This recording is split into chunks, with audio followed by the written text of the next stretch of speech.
5, 4, 3, 2, 1, 0.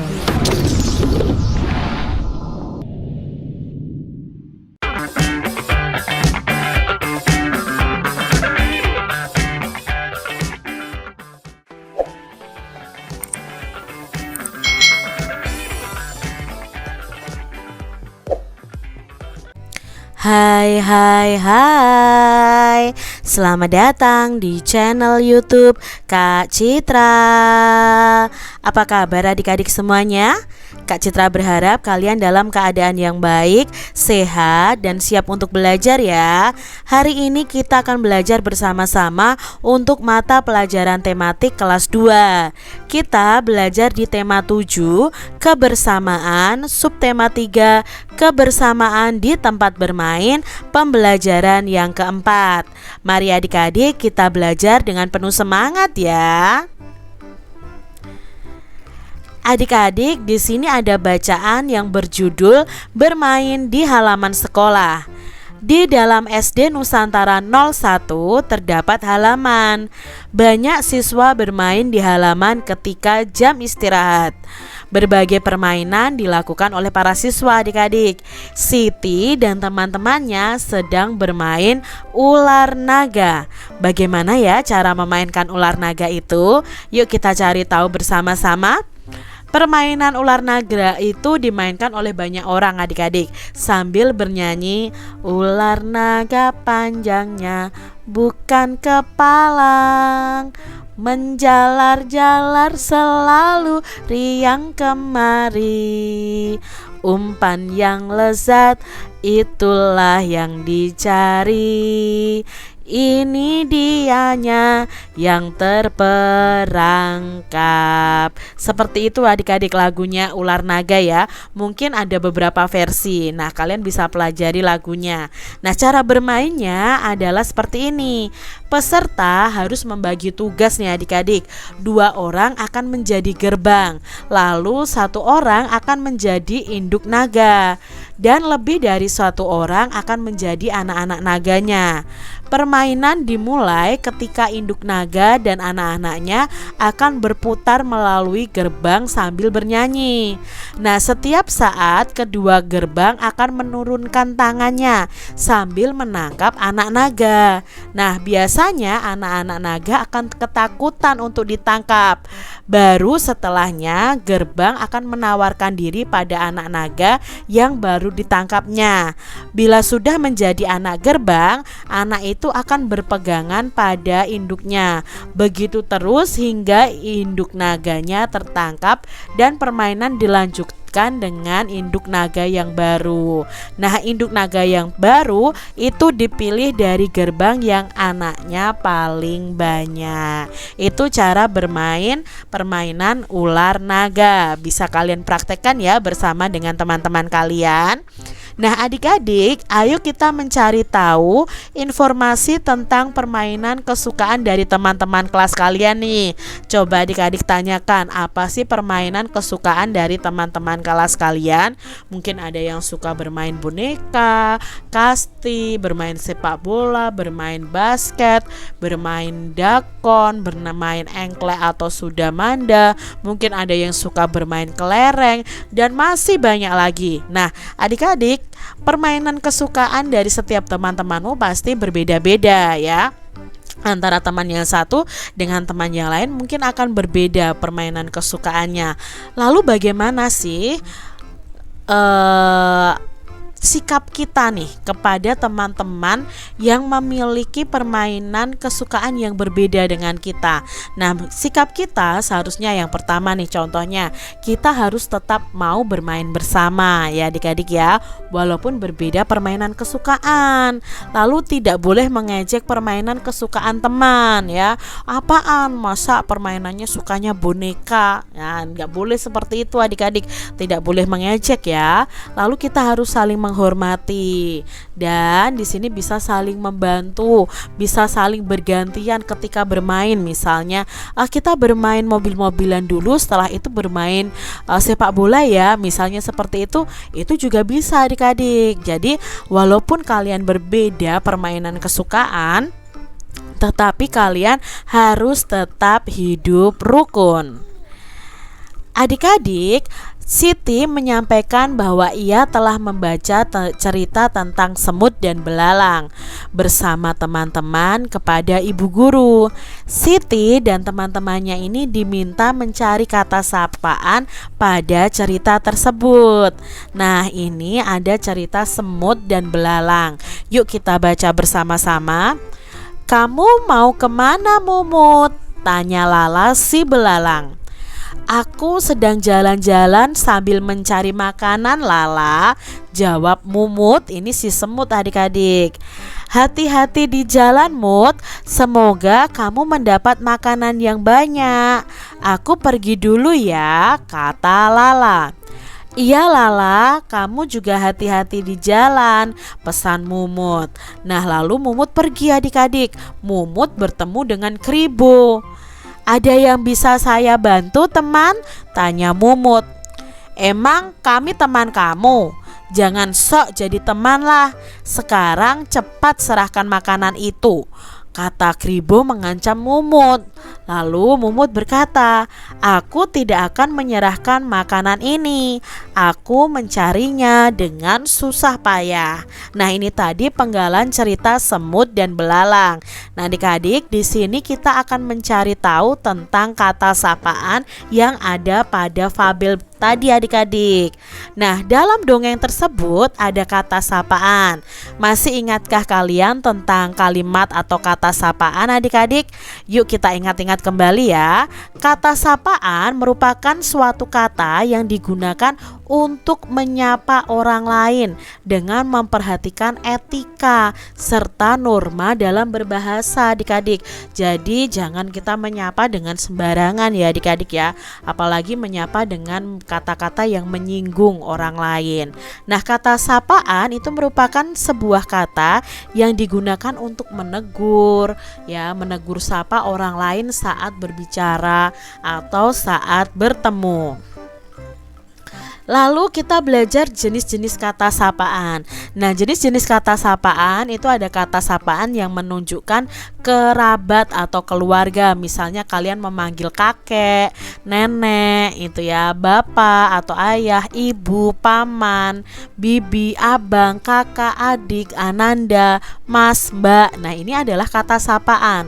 Lalu kata sapaan yang kedua itu kata sapaan yang berbentuk kata ganti. Misalnya kamu ya, "Hai kamu, apa kabar?" Misalnya seperti itu. Atau engkau, saudara, Anda, tuan, nyonya, nona, itu adalah kata sapaan juga. Lalu kata sapaan yang menunjukkan rasa hormat itu seperti paduka yang mulia, yang terhormat. Nah, biasanya kata sapaan ini dipakai untuk pidato adik-adik. Nah, kelas 2 kan belum belajar tentang pidato ya. Nanti di kelas 4-5 kalian akan belajar tentang pidato. Nah, kata sapaan yang diikuti nama orangnya itu juga termasuk dalam jenis kata sapaan. Nah, tentukan kata sapaan yang terdapat di dongeng semut dan belalang. Nah, di sini ya ada kalimat, "Kamu mau kemana, Mumut?" tanya Lala. Nah, kata sapaan di sini yang mana adik-adik? Kata sapaannya adalah Mumut ya. Nah, di sini ya panggilan dalam fabel itu. Lalu yang kedua, "Aku sedang berjalan-jalan sambil mencari makanan, Lala," kata Mumut. Apa kata sapaannya? Nah, kata sapaannya di sini adalah Lala. Yang ketiga, "Ada yang bisa saya bantu, teman?" kata Mumut. Nah, di sini kata sapaannya apa? Nah, kata sapaan yang diucapkan oleh Mumut adalah teman. Terus di sini ada "Hati-hati di jalan ya, Mut. Semoga kamu mendapat makanan yang banyak. Aku pergi dulu ya," kata Lala. Nah, kira-kira kata sapaannya di sini adalah Mut ini adik-adik. Mut itu kan singkatan dari Mumut. Jadi ya, itu adalah kata sapaannya. Lalu ada kalimat lagi, "Iya Lala, kamu juga hati-hati di jalan," kata Mumut. Maka di sini kata sapaan yang dikatakan Mumut adalah ya, kata sapaannya adalah Lala karena dia menyapa si Lala ini. Adik-adik coba diskusikan ya tadi sikap kalian terhadap teman kalian yang memiliki permainan kesukaan yang berbeda ya. Buatlah kalimat yang mengandung kata sapaan ketika bertemu dengan teman yang berbeda permainan kesukaan. Adik-adik berilah tanda centang nih pada gambar yang menunjukkan perilaku menghormati teman dan berilah tanda silang untuk gambar yang menunjukkan perilaku yang tidak menghormati teman. Kita lihat di sini ya gambarnya. Nah, yang pertama, apakah ini menghormati teman? Ya, adik-adik, ini menghormati teman ya adik-adik. Lalu kita beri tanda centang. Nah, ini malah membanting mainannya temannya. Ini tidak menghormati teman adik-adik. Berarti kita beri tanda silang ya. Lalu berebut buku adik-adik. Nah, ini juga tidak menghargai teman. Lalu membaca buku bersama. Nah, ini yang menghargai teman. Nah, adik-adik harus meniru hal-hal yang baik ya. Jangan hal-hal yang buruk yang ditiru. Itu tidak baik. Adik-adik, di sini ada 3 gambar semut nih adik-adik. Ya, seekor semut dari kumpulan semut di samping dapat dinyatakan dengan pecahan berapa adik-adik? Di sini ada 3 ekor semut. Kalau seekor itu kan 1. Berarti seekor semut itu kalau dinyatakan dalam pecahan dari semua kumpulan semut ini ada berapa? Berarti ya ada 1/3 pecahannya. Ada seekor semut dari 3 semut yang ada. Kita lihat nih soal berikutnya adik-adik. Ada gambar 2 ekor semut nih adik-adik ya. Nah, seekor semut dari kumpulan semut di samping dapat dinyatakan dengan pecahan berapa adik-adik? Ya, pecahan 1/2 atau setengah. Karena seekor semut berarti 1. Dari kumpulan semut berarti kumpulan semutnya ada 2. Berarti dapat dinyatakan dengan pecahan 1/2 atau setengah. Kita lihat nih gambar berikutnya adik-adik. Ada 4 semut ya. Seekor semut dari kumpulan semut di samping dapat dinyatakan dengan pecahan. Ya, pecahannya adalah 1/4. Karena seekor semut berarti 1. Dari kumpulan semutnya ada 4. Berarti 1 semut ini dinyatakan dengan pecahan 1/4. Kita lihat soal berikutnya. Ada belalang nih. Seekor belalang dari kumpulan belalang di samping dapat dinyatakan dengan pecahan. Kalau seekor belalangnya berarti 1. Dari kumpulan belalang yang ada, kumpulan belalang yang ada 2.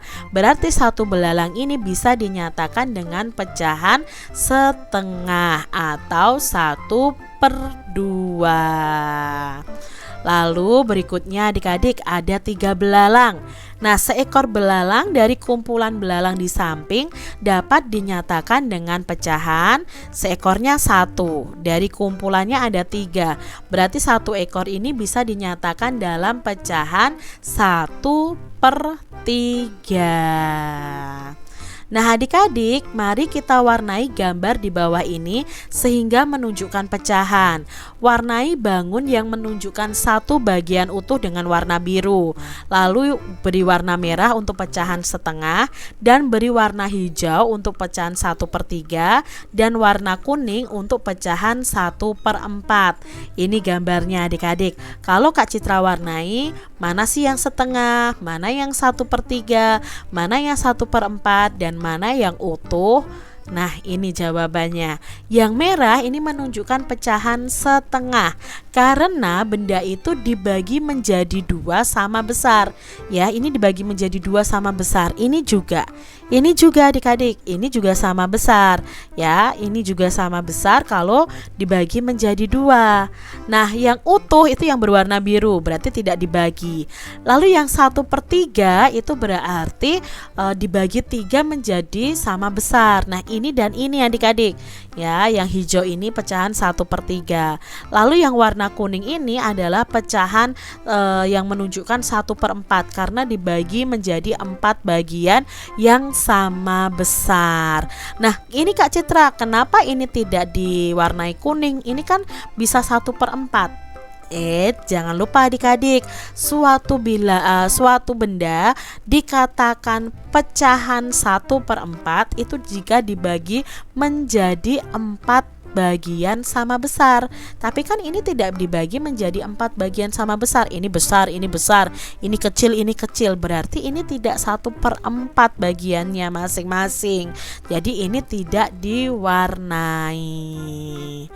Begitu tadi adik-adik pembahasan kita di tema 7, subtema 3, pembelajaran yang keempat. Semoga video pembelajaran ini bermanfaat ya untuk adik-adik semuanya. Dan sampai jumpa lagi di video pembelajaran Kak Citra selanjutnya. Tuhan memberkati. Jangan lupa tekan tombol subscribe, lalu tekan loncengnya, tekan juga tombol like, lalu share ke media sosial kalian. Jangan lupa untuk ikuti media sosial Kak Citra. Terima kasih.